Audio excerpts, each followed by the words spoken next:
Mais c'est pareil, ils ont compris là.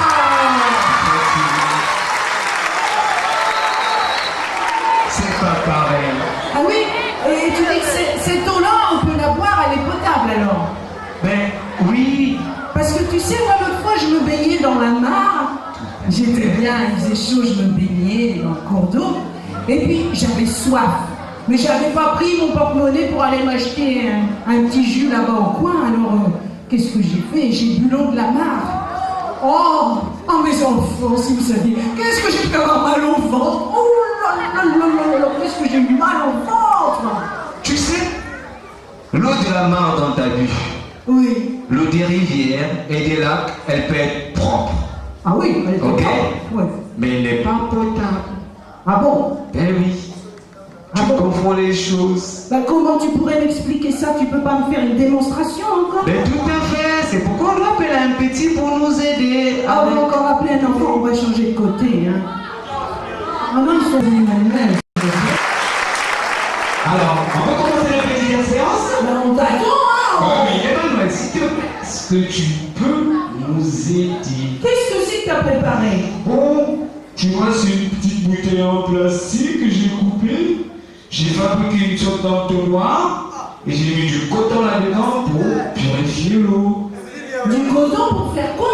C'est pour purifier l'eau. Ah, pour filtrer quoi? Ouais, en quelque sorte, tu comprends très bien. Je t'ai juste mis à la bourre, tu vois.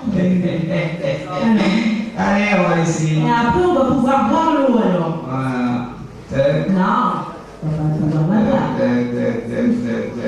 Mais doucement, moi j'en ai encore pour goûter. Tu vois? Oh, regarde, ça coule. Oh, t'as vu? C'est super. Tu vois, ça tombe, ça n'a plus la même couleur en quelque Ça sorte. ne même pas. Voilà, ça se filtre. Oui. Ah, puis l'eau, elle est propre, hein? Mais non, elle n'est pas potable, on ne peut pas la boire. C'est pas la même couleur. Mais oui, c'est pas la même couleur, bien sûr, mais on ne peut pas la boire. Elle est nettoyée, mais elle n'est pas bonne à boire. Non, elle n'est pas bonne à boire, elle n'est pas Elle n'est pas potable. potable. Bah, Tu vois, tu pourras pas elle n'est pas boire. potable. Tu ne peux pas boire une eau comme ça, Emmanuel. Tu boiras pas l'eau de la mare non plus quand tu vas te baigner. Hein. Tu as compris le système? Ok. On peut l'applaudir bien fort, Emmanuel. Ouais, parce que c'est vrai, il ne faut pas boire cette eau-là. Moi, l'autre fois, quand je me baignais et que j'ai bu l'eau de la mare, j'ai été très malade. Vous savez, ça peut être très grave. Moi, je suis restée 2 journées entières sur les toilettes. Ah, je l'attends parce que j'en ai mal au ventre.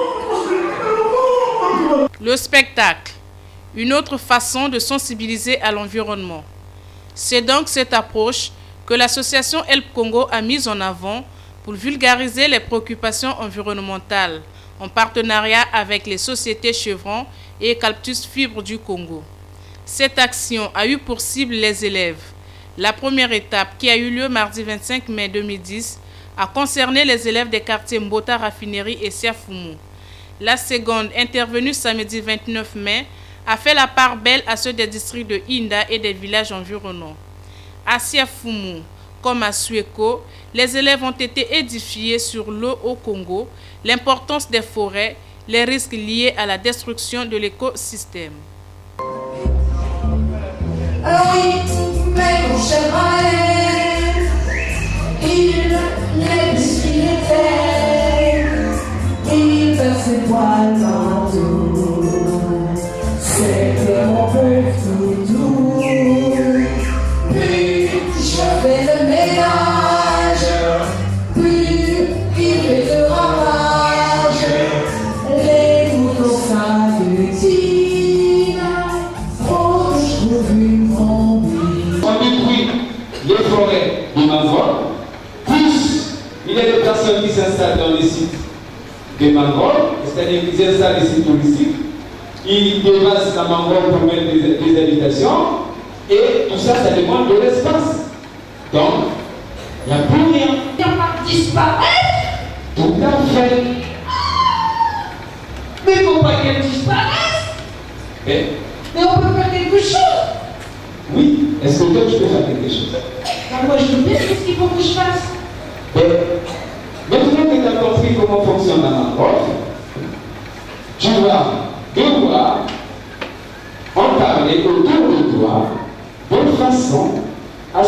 chacun l'entende et le comprenne.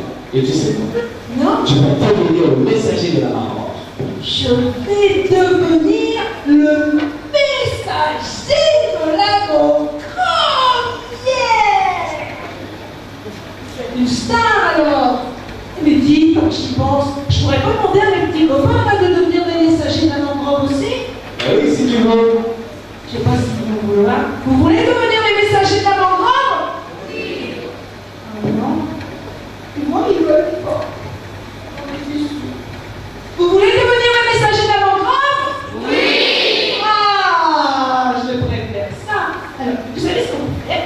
Quand on va rentrer à la maison tout à l'heure, on va dire à papa, à maman, au petit frère, aux petites sœurs, aux cousins, aux cousines, aux mamans, aux petits, aux papi, aux mamies, on va leur dire à tous: il ne faut pas détruire la mangrove.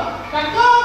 Alors on va dire: je ne détruis pas la mangrove. Je ne détruis pas la mangrove. Je ne détruis pas la mangrove. Je ne détruis pas la mangrove. Je ne détruis pas la mangrove. Vous tapez dans les mains, mais vous n'êtes pas les messagers, là. Il faut le dire avec moi. Oh, je suis fatigué pour moi. Allez, on commence. 3, 4. Je ne détruis pas la mangrove. Je ne détruis pas la mangrove. Et pourquoi je ne détruis pas la mangrove? Parce que Miss Glouglou aime la mangrove. Miss Glouglou. Et pourquoi? Surtout, on a tous besoin de la mangrove. On a tous besoin de la mangrove. On a tous besoin de la mangrove.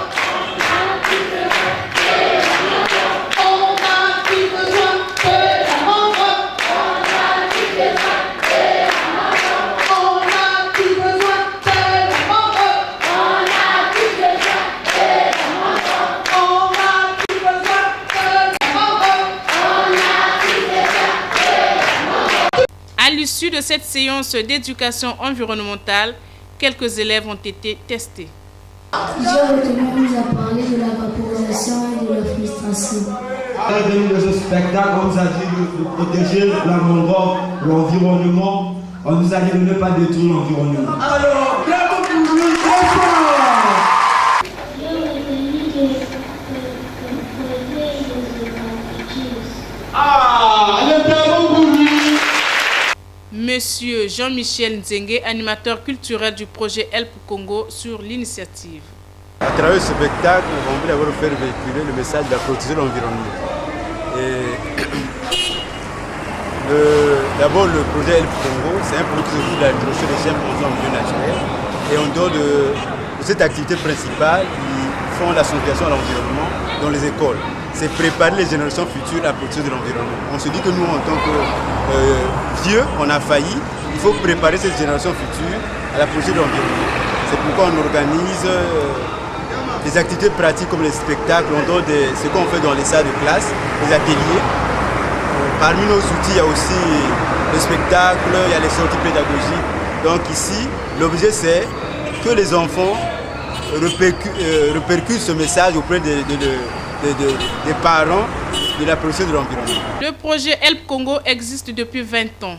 Son cheval de bataille, la conservation de la biodiversité, la réintroduction des chimpanzés en milieu naturel, précisément dans le parc national de Konkwati, mission à laquelle se greffe l'éducation environnementale. Les forêts d'eucalyptus sont menacées par, tu sais quoi? Non. L'abattage illégal des arbres. Ça veut dire quoi ça, l'abattage illégal? Tu veux dire qu'ils ont abattu les arbres et qu'ils n'avaient pas le droit? Ils n'avaient pas le droit. C'est pourquoi quand tu connais les forêts d'eucalyptus, on a mis des gros panneaux avec quelqu'un qui a été menotté et un militaire ou un policier à côté avec son fusil. Donc ça veut dire que tu ne peux pas pénétrer les forêts d'eucalyptus et les abattre sans l'autorisation de la société d'eucalyptus. Ah bah oui, il faut surveiller parce que c'est important. Et puis des fois, qu'est-ce qui se passe? Pourquoi il y a des flammes? Et il y a aussi le feu de forêt. Et c'est des gens comme des pyromanes qui vont dans les champs d'eucalyptus et qui peuvent brûler. Mais des fois, ça peut être accidentel aussi. Oui, ça peut être accidentel, mais il faut trouver l'information. Et ça, c'est pas bien. parce que ça détruit la forêt d'eucalyptus et ça coûte cher pour la société qui les plante. Ah ben pour nous aussi c'est trop important parce qu'on a dit tout à l'heure que la forêt d'eucalyptus elle a remplacé la forêt naturelle qui avait disparu. Alors faut pas que si elle disparaît, il faut y faire attention aussi. Hein. Ben oui, il faut faire très attention. On a besoin de cette forêt pour mieux vivre. Vous allez surveiller la forêt d'eucalyptus aussi, hein? Non, t'as vu, pas. Vous allez la surveiller la forêt d'eucalyptus? Oui. Nous avons des choses à faire.